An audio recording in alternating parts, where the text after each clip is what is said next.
The moment the bridal sedan touched the ground, word came that the groom had died. In the blink of an eye, I went from being a bride to the criminal blamed for his death. To atone, I handed over all my savings to his parents, endured everything without complaint, and took care of my sick in-laws in his place. I even worked to help his younger sister make a name for herself in the mortal world.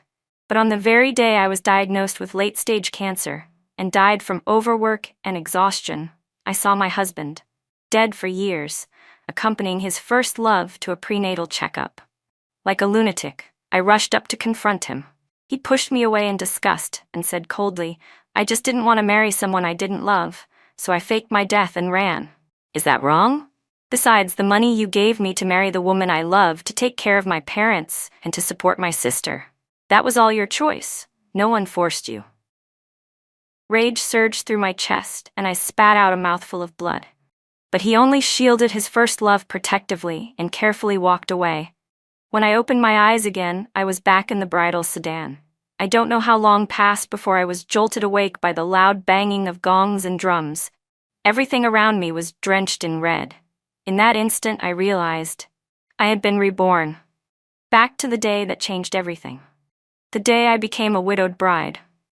On that day, I had stepped into the bridal sedan full of hope. But as soon as the sedan landed, I heard the news of Jason Miller's death. I didn't even get to see him before his furious parents stormed in and beat me unconscious. When I woke up, everything had been decided. I was labeled the cursed woman who killed Jason and became nothing more than a servant in the Miller household. In less than 10 years, they had driven me into cancer. Thinking of this, I threw open the sedan curtain and shouted to the sedan carriers, "Turn this sedan around. I want to marry someone else." The moment I said those words, the noisy surroundings went dead silent. The matchmaker was stunned. "Emily, what kind of joke is this? We're already at the final stage. How can you change your mind now? Are you afraid of getting married?" "It's okay, just sit back down," someone said. "Jason's such a good kid to you. You're sure to live a good life with him." Seeing the bridal sedan about to move forward again, I quickly cut in. "Take me to the Carter family on the east side of the village. If you do, I'll pay everyone double. But if you take me to the Miller house against my will, you're not getting a single cent. This entire wedding is paid for by me. You all know the Miller situation. I'm the one marrying in with money, not the other way around. And if I change my mind and refuse to pay, there's nothing the Millers can do." There was hesitation in the air, but my words were grounded in truth. In the end, they obeyed and turned the sedan around, heading in the opposite direction toward the Carter family home. Still, everyone found the situation strange. The music stopped, and the atmosphere grew eerie and silent as we made our way there. The moment we arrived at the Carter residence, I jumped out of the sedan and stormed straight toward Ryan Carter, who was drinking heavily to drown his sorrows. Without giving him a moment, I shouted at him, "Ryan Carter, do you dare marry me?" Startled, Ryan choked on his drink and nearly passed out. He couldn't even get a word out. Right at that moment, Mr. and Mrs. Miller, along with Jason's younger sister, Amy Miller, came running over, panting and flustered. All three of them looked furious, especially Mrs. Miller, whose face was livid with rage. "Emily Carter, are you out of your mind?" she screamed. "Today is the day you're supposed to marry Jason, and now you're here? What the hell is this supposed to mean? If a neighbor hadn't seen you riding a bicycle over here and rushed to tell us, we'd still be sitting there like fools waiting for you. Get back right now. You're insane. One moment you want to marry my son so badly you're begging for it, and now you've changed your mind? If you're not ashamed, I sure as hell am." In my last life, I bent over backward trying to please the Miller family just to marry Jason. They never respected me, only ever treated me with disdain. A kind word from them used to make me happy for days. If I hadn't lived this life once before, I might be scrambling to win their approval again. But I've had enough. I've been through hell, and I've already died once. Pride means nothing to me now. So I walked around to stand behind Ryan Carter and gently patted his back. "Everyone knows Jason Miller never liked me," I said coolly. "Even if I married him, he wouldn't be happy. Isn't it better for both sides if we don't go through with it?" The Millers looked like they were about to explode. The onlookers began whispering amongst themselves. Jason didn't seem all that into her, someone muttered, but he agreed to marry her. Isn't that enough? If you didn't want to marry him, you shouldn't have agreed. Why wait until the wedding day to back out? This is ridiculous. Marriage isn't a joke, you know.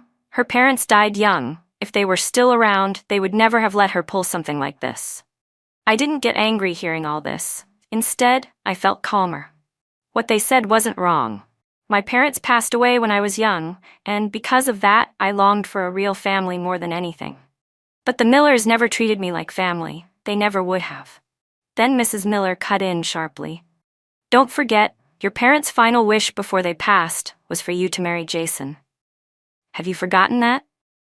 In my previous life, the reason I insisted on marrying Jason wasn't because I truly loved him. It was because I was trying to fulfill my parents' last wish.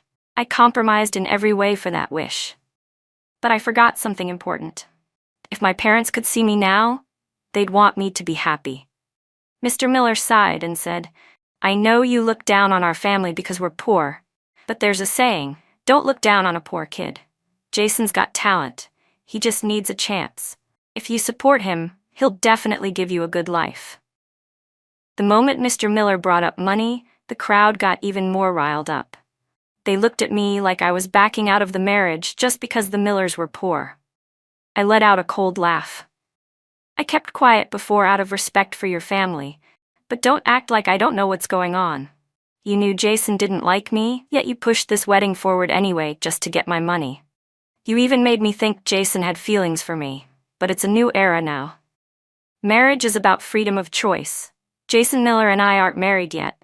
I can marry whoever I want. I kept speaking with conviction, my voice steady and clear. Soon, others in the crowd started chiming in, backing me up. If they don't like each other, then just don't get married. What's the point in making such a scene? Amy Miller was furious. She didn't argue with the crowd but turned to me and said sharply, Emily Carter, I don't know what kind of nonsense you're pulling, but everyone knows how much you liked my brother. Even if you're backing out now, do you really think Ryan Carter would want to marry a fickle woman like you, one who jumps from man to man? Before her words had fully landed, Ryan rasped out in a hoarse voice, I would. Even though I had guessed that would be his answer, hearing him say it aloud still brought tears to my eyes. In my past life, I became a cursed widow. Everyone said I was bad luck, that I brought death wherever I went. First, I cursed my parents to die. Then I cursed my new husband. So aside from being tortured by the Miller family, I was also scorned, mocked, and bullied by nearly everyone in the village. Only Ryan didn't see me that way. He was educated, the only college graduate in the village, and he always told me, a person's fate is in their own hands. It's not determined by the heavens. Your parents' deaths, Jason's death, none of that was your fault. It had nothing to do with your destiny. If you can, I hope you'll forget about being a widow. Break free from the cage you've built around yourself, and start over with someone you love and who loves you. Eventually, I was moved by Ryan's persistence. He gave me the courage to fight fate, but the Millers wouldn't let me go. They even spread lies in the village, claiming Ryan had seduced a cursed widow like me. They dragged his name through the mud, making it impossible for him to stay in the village. The day he left, bruised and bloodied, he came to find me. I had good job offers, he said. I turned them all down to stay here, for you. Will you come with me? At the time, I refused. I thought I was a jinx, that everyone close to me would end up ruined, so I coldly turned him down. I later heard he never got married. He'd been waiting for someone. That's why, after I was reborn, I decided to cut straight through all the pain and go to him. And thank God, he was just as steadfast as I was. Just as it seemed, Ryan and I were finally about to get our happy ending. Even the others around us were starting to accept it, too stunned to argue. Mr. Miller nearly burst from rage. He exchanged a look with Mrs. Miller and Amy, and they instantly sprang into action. They rushed forward, grabbed me tightly, and wouldn't let go. I don't believe you'd still say you don't want to marry my brother if you saw him in person, Amy shouted. You love him so much. Even if you back out, you owe us an explanation. That's right, Mrs. Miller added. Jason is still waiting for you at home. Even if you're really calling off the wedding, you need to make it clear to him face to face, cut things off completely. As reasonable as their words sounded, I had no intention of going, because I knew the moment I entered their home in a bride's dress, Jason would die.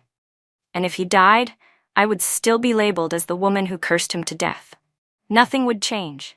I'd carry the same blame, the same reputation. Seeing that I wasn't saying anything, Amy tightened her grip and began dragging me away. Ryan wanted to help, but he couldn't very well raise his hands against a woman. So all he could do was stand in front of the door, blocking their path. Amy let out a sharp laugh. "Don't think we're begging you to marry into our family. We just want you to speak clearly, right here in front of everyone, so the guests at this wedding know that you, Emily Carter, are the one who's fickle. You're the one who wanted to eat from one bowl while staring at another pot. You're the one backing out of a wedding on the big day and trying to marry someone else." She turned and pointed at Ryan. "And you? Didn't all your fancy book learning teach you anything? Getting involved with a woman like Emily behind everyone's back? Have you no shame?" Hearing all that, without the slightest hesitation, I slapped Amy Miller hard across the face. The moment my hand landed, I felt an incredible surge of satisfaction. If I was angry at anyone, it wasn't just Jason Miller. It was more at Mr. and Mrs. Miller and Amy. The three of them had known the truth all along, yet they still tormented me, clung to me like blood-sucking leeches. Amy was stunned by the force of the slap. It took her a while to process what just happened before she shrieked, "You hit me? You actually hit me? My parents have never even laid a hand on me. What gives you the right?" She raised her hand, ready to hit me back, but I kicked her hard before she could. "You? I treated you like a real sister. And how did you treat me? You knew full well your brother didn't love me, but you said nothing. You just kept pushing me to marry him. What were you trying to do, really?" Amy had never been slapped by me before. She had never even seen me this way. She was completely thrown off, frozen in place. I seized the chance and forced out a couple of tears. Everyone's wondering why I changed my mind, why I got into the bridal sedan only to cancel the wedding. I'll tell you right now, it's because Jason Miller betrayed me. He slept with Lisa Tran. I wanted to forgive him, I really did. But then I thought, if this is how he treats me before the wedding, how will he treat me afterward? So no, I'm not in the wrong. The Miller family is. The Millers were stunned. They never expected I'd find out about Jason and Lisa. They were speechless. And their silence only confirmed everything I had said. Suddenly, the crowd started turning on them, criticizing them for being dishonest, for taking advantage of me. The Miller family became like rats on the street, scorned and avoided. Just as they were trying to slink away, Lisa came running toward us in tears. She hadn't seen what had just happened. Clutching Mrs. Miller's hand, she wailed, "It's terrible. Jason heard that Emily called off the wedding, and he spat blood. He's dead. He was so furious he died."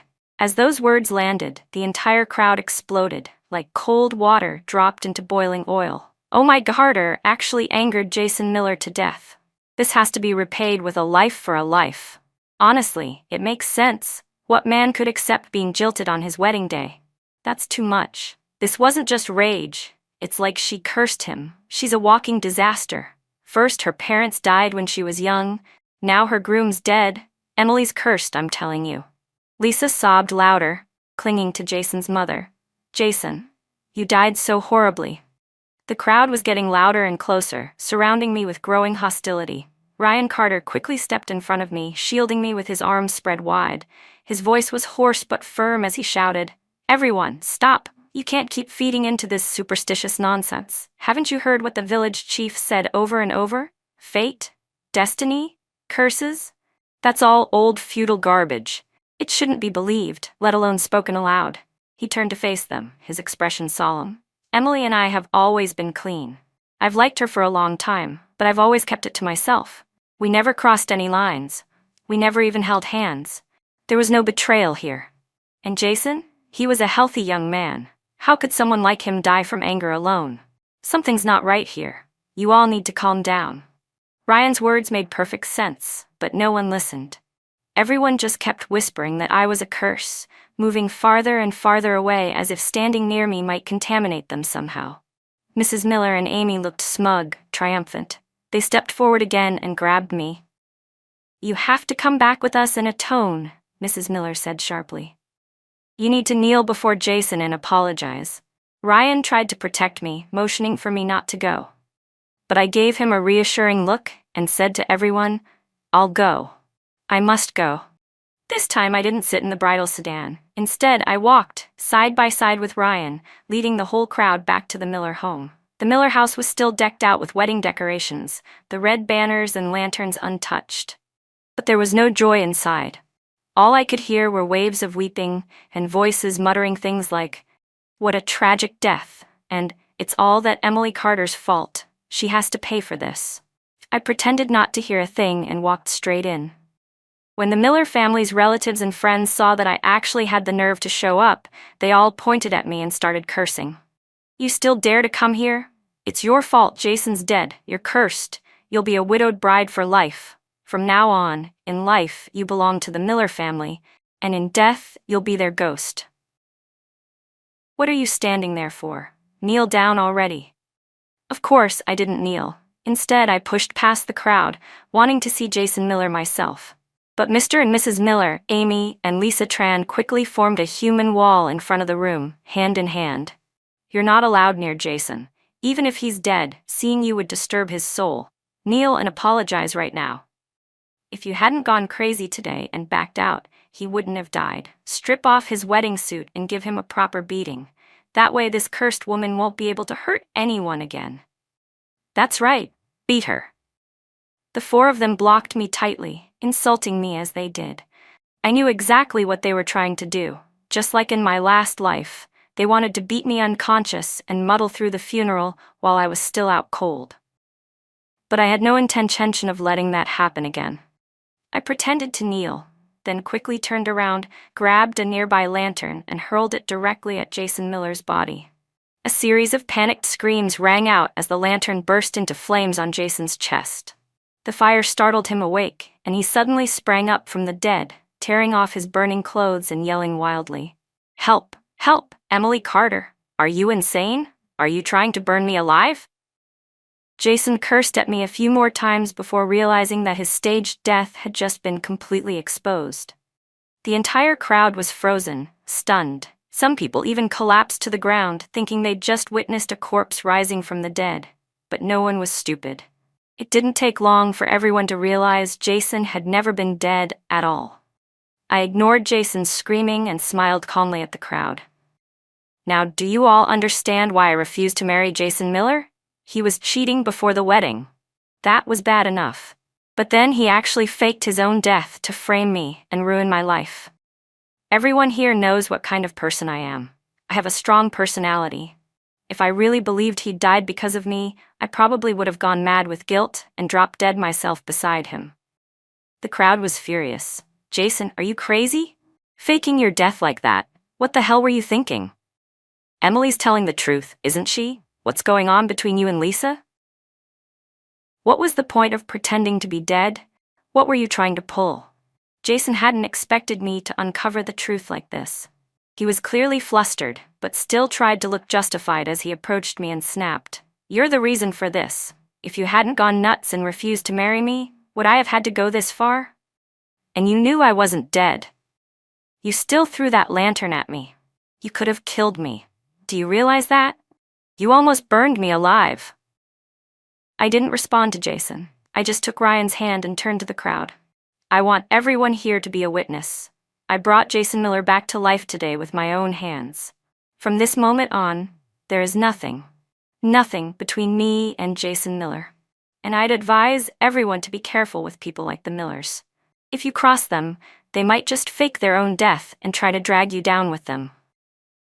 With that, I turned and walked away with Ryan, no longer caring about the chaos and screaming behind me. I brought Ryan back to my home. Since both of my parents had passed and his family no longer lived in the area, only a few neighbors showed up for our wedding. It was small and simple, but our married life was full of joy. Ryan took great care of me. The very next morning, he took over all the housework, kept the home spotless, and even made me 2 poached eggs for breakfast. It was a world away from my past life, where I was beaten unconscious and woke up cold and starving in a woodshed. At first, people thought that by marrying Ryan on a whim, I'd surely end up miserable and looked down on. But seeing how good he was to me, they all changed their tune.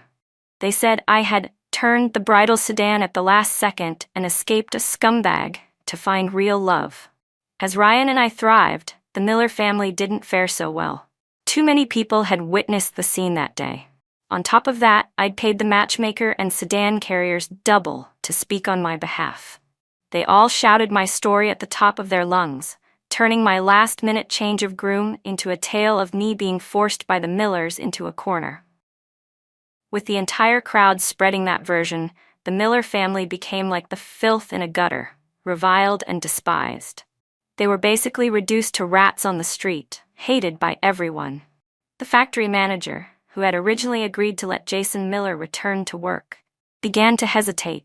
He ended up giving the job opening to someone else instead. Mr. and Mrs. Miller, already in poor health, were so angered by everything that they both fell ill. As for Amy, the marriage she had arranged with another family was immediately called off. The groom's side no longer wanted a daughter from a family where people fake their own deaths.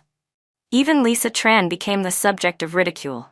Although she insisted that there was nothing between her and Jason, no one believed her. No matter how she tried to explain, she couldn't talk her way out of it.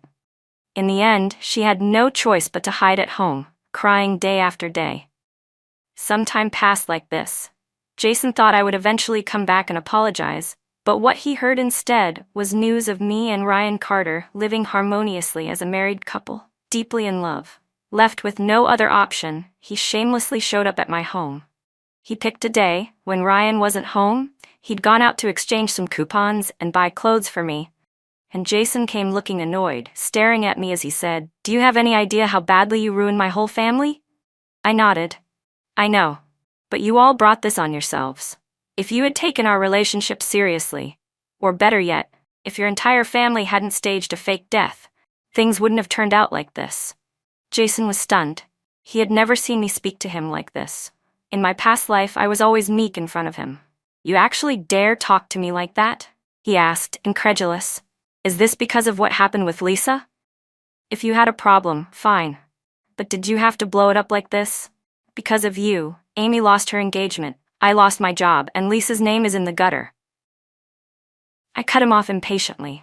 "You really have no idea how infamous your family is now, do you? I've heard all of it already, so spare me the recap. Just tell me, why are you here?" Jason was seething, but he still forced the words out. "I'm here to make up. I know you're just angry. I admit, faking my death was a bad idea, and I've paid for it.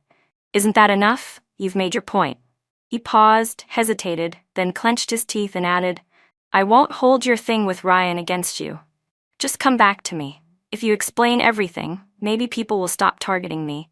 All you have to do is marry me." To be honest, I was shocked he even said that. In my previous life, Jason never once admitted any fault. He thought he was some kind of martyr for pursuing true love. As for the pain I went through, that was my own fault for being pathetic. It was clear he had run out of options. I rolled my eyes internally and gave him a cold, mocking smile. "You may not mind being with me, but I mind being with you. First of all, I'm never leaving Ryan Carter to get back together with a lying coward like you. Second, stop twisting the story. I know exactly what happened between you and Lisa.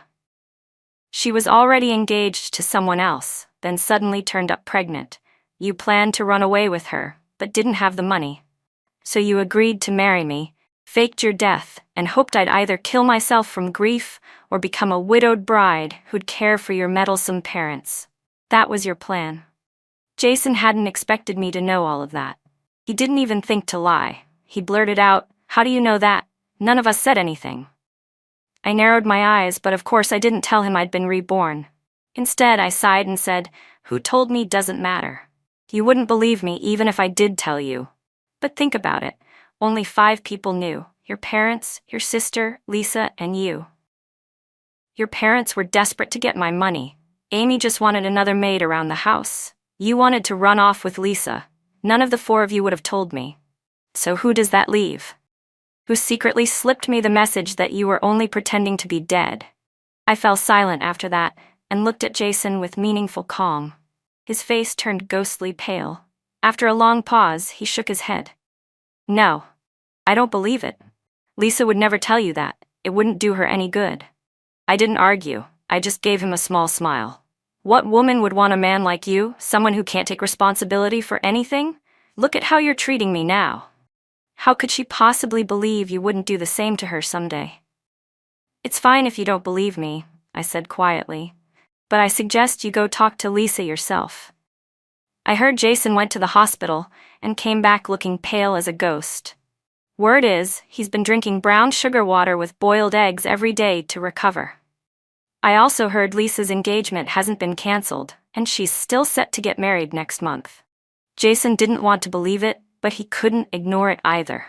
After hesitating for a while, he mumbled things like, "Lisa wouldn't do this to me. She wouldn't abandon our baby." And then took off running, straight in the direction of Lisa's house. To be fair, Jason wasn't entirely wrong. Lisa really didn't want to go through with the abortion. As her best friend, I took the initiative. First, I told her I forgave her, that everything was the guy's fault and women shouldn't fight each other over men. Then, with carefully chosen words, I persuaded her to let go of Jason. Everyone knows about you two now. Are you really planning to have the baby and become a public joke? I even told Lisa that Jason had already abandoned her and the child. Then I handed her some of my own hidden savings and arranged the abortion for her.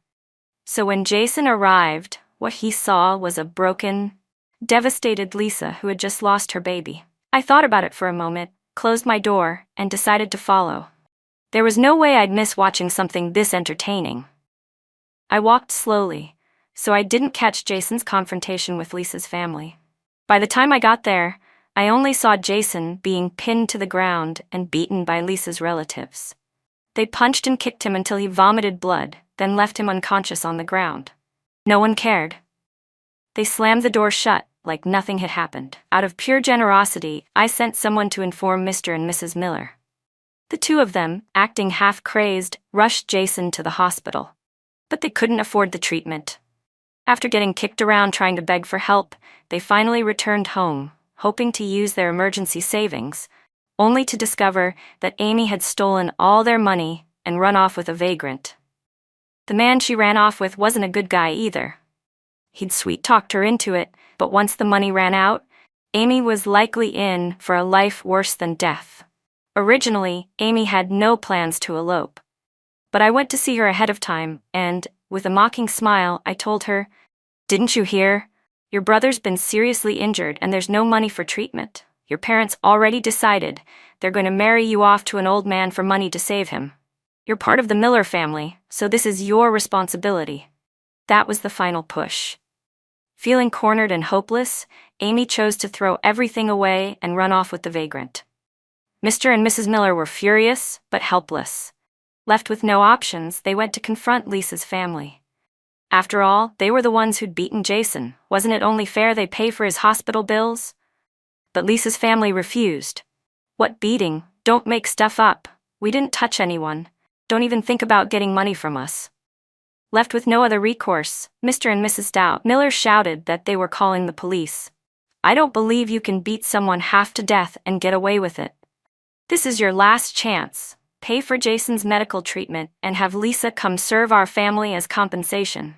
Otherwise, be ready to end up in prison."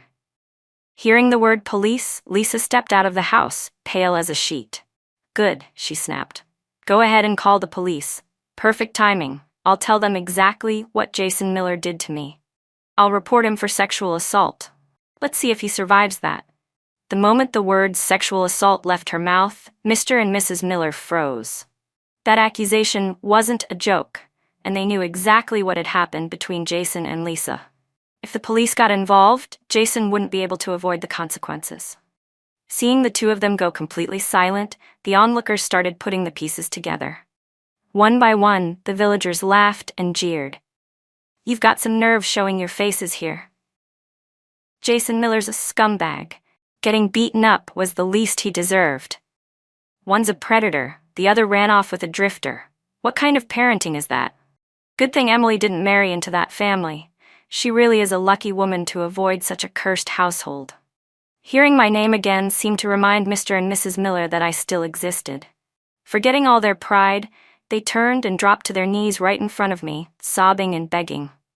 Emily, please. It's all our fault, every bit of it. But Jason is innocent. You loved him so much, you wouldn't really want him to die, would you? Yeah, you've got money, right? Just pay for Jason's treatment. He'll remember your kindness. Maybe you two can even patch things up, they pleaded. By tradition, Mr. and Mrs. Miller were my elders, and I was supposed to respect them, even help them up from their knees.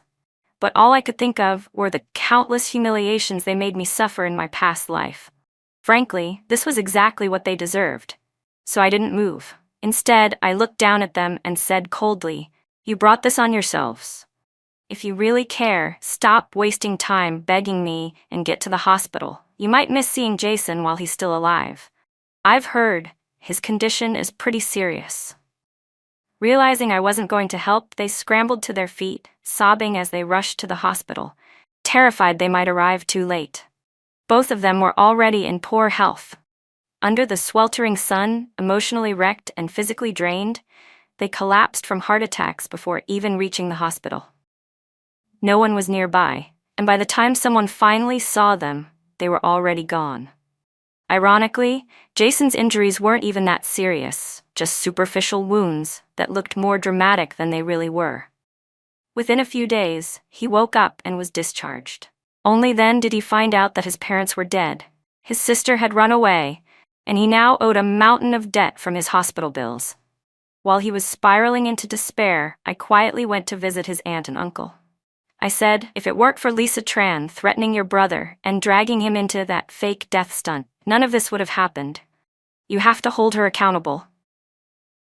And maybe you haven't heard, I added. Amy ran off with some drifter who's bad news. She's completely cut ties. You're all he's got left now. Jason was a walking corpse. He didn't know who to trust anymore.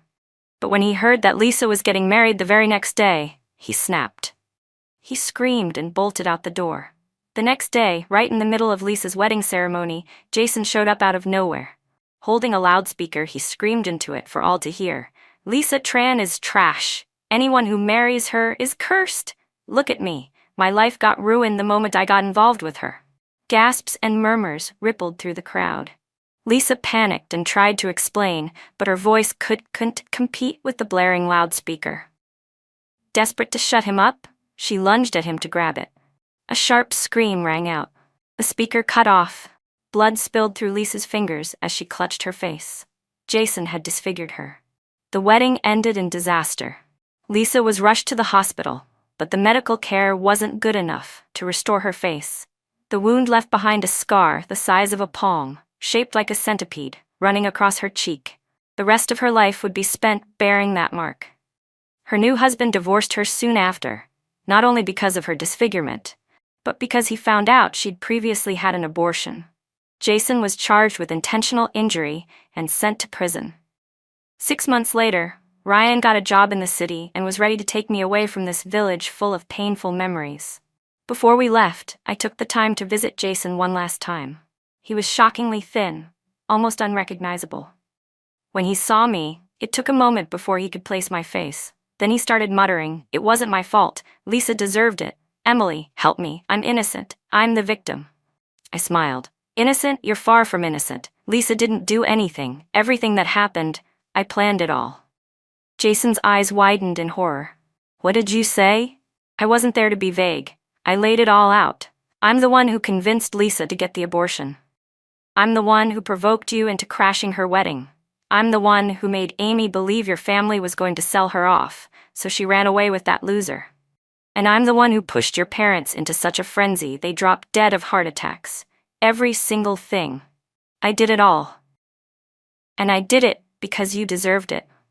Jason's face twisted into something indescribable. Then he coughed up a mouthful of blood and collapsed on the floor. For some reason, watching him like that made me think of my past self, when I had learned the truth and broke down just the same. I must have looked exactly like this. I turned and left the prison. Outside, Ryan was waiting by his bike, with my favorite pork buns in hand. I smiled and walked toward him, already planning how I'd share the good news. I was pregnant. From here on out, there would be only good things waiting for us.